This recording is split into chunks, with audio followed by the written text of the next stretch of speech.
Welcome to the Solemn Tones channel. This is a really quick video. I just wanted to share some MIDI files with you. You know, sometimes I get a question. I'm not quite sure in what range I should be programming this. Oh, I don't know how to use these velocities to really get the best results. And so I figured I'd just show you what I did on my latest song, Breathe Fire.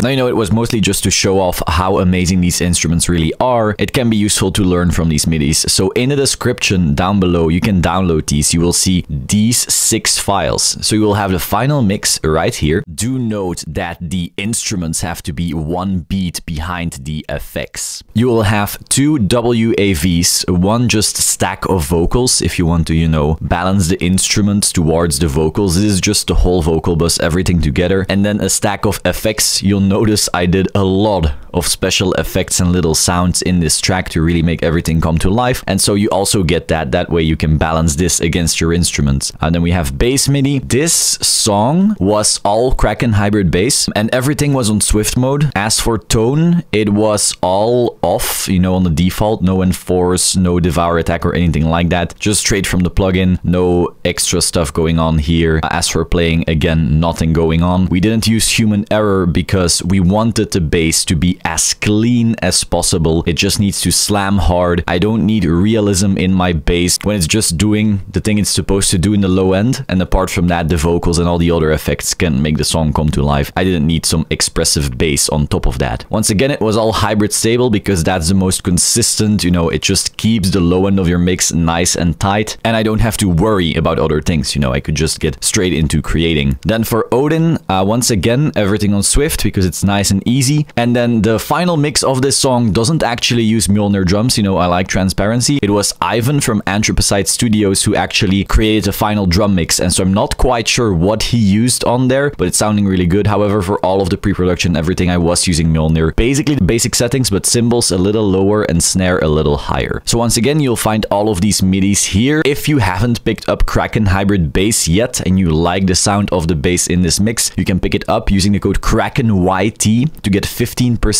off, and that code will work on all of the other plugins you see right here, actually everything on the store. So yeah, in the link down below you'll find a link to the store as well as a link to these files so you can start checking out what I did exactly. I believe the bridge is missing in these MIDI files because the bridge ended up being rewritten by a friend of mine, but you know, all of this should give you a really good idea regardless. Thanks so much for watching. Check everything out, link in the description, KrakenYT to get 15% off, and I will see you soon. Ciao.